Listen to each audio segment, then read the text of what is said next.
सिंह की जेडीयू से विदाई हो गई, यानी कि अब वो अध्यक्ष नहीं हैं। सबसे पहले तो आपको ये बता दें कि जिस तरह से राजनीति चल रही थी, जिस तरह से लल्लन सिंह को लेकर एक विवाद खड़े हुए थे, और ये सितंबर 2023 की अगर हम बात करें कि जब बैठक बुलाई गई नीतीश कुमार की तरफ से और तमाम उसमें अधिकारी और एमएलए शामिल थे, लेकिन लल्लन सिंह गायब थे। लल्लन सिंह गायब कहाँ थे, क्या था, ये बाद में आपको बताएंगे, लेकिन उससे पहले हम आपको बताते हैं कि नीतीश कुमार के साथ ये पहली बार ऐसा नहीं हुआ।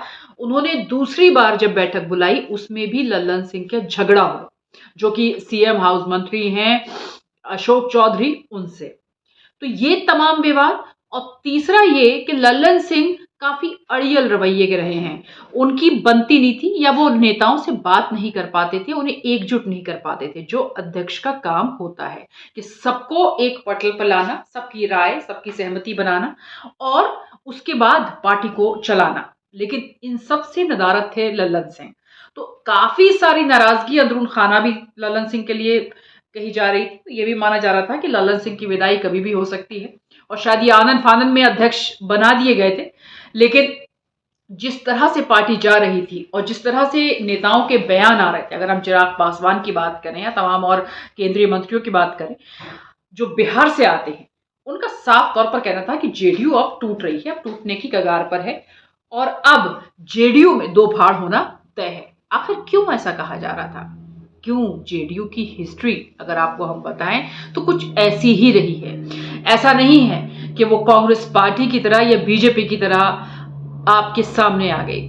जेडीयू में हमेशा से तोड़ होती रही है, हमेशा से पार्टी अलग थलग रही है, हमेशा से इसमें गुटबाजी हुई है। ये उसकी एक राजनीतिक इतिहास जेडीयू का रहा है, और शायद इसलिए ये बातें कही जा रही। कब कब जेडीयू में दरार आई? 1999 में जनता दल दो हिस्सों में बंट गया। पहला गुट एचडी देवीगौड़ा और दूसरा शरद यादव का बना। बाद में जनता दल के शरद यादव गुट लोक शक्ति पार्टी और समता पार्टी ने 30 अक्टूबर 2003 में विलय कर लिया।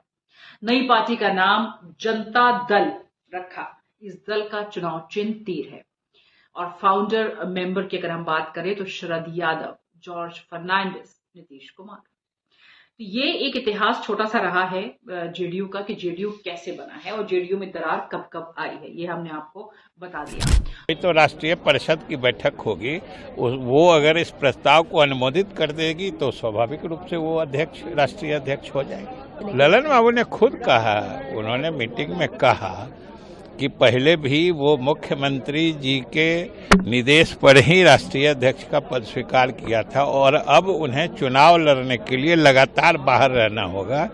इसलिए उन्होंने कहा, मुख्यमंत्री जी से अनुरोध किया कि वो स्वीकार करें, जो मुख्यमंत्री जी ने स्वीकार कर लिया। जो जिस दरार की बात आज केंद्रीय मंत्री हों, चाहे वो बिहार से नेता हों, कोई भी नेता हो, वो आखिर क्यों ये बात करने लगा था कि पार्टी टूट रही है, पार्टी टूटने की कगार पर है। और शायद ये नीतीश कुमार को सुबगाहट हो चुकी थी कि अब उनको कोई ऐसा कदम उठाना है जिसमें कोई गलती की गुंजाइश ना हो, क्योंकि यहां पर गलती की गुंजाइश नहीं होनी चाहिए। वो इसलिए क्योंकि सभी का इस वक्त जो ध्यान है, जो फोकस है, वो है लोकसभा चुनाव, और इसी को देखते हुए नीतीश कुमार ने ये फैसला लिया।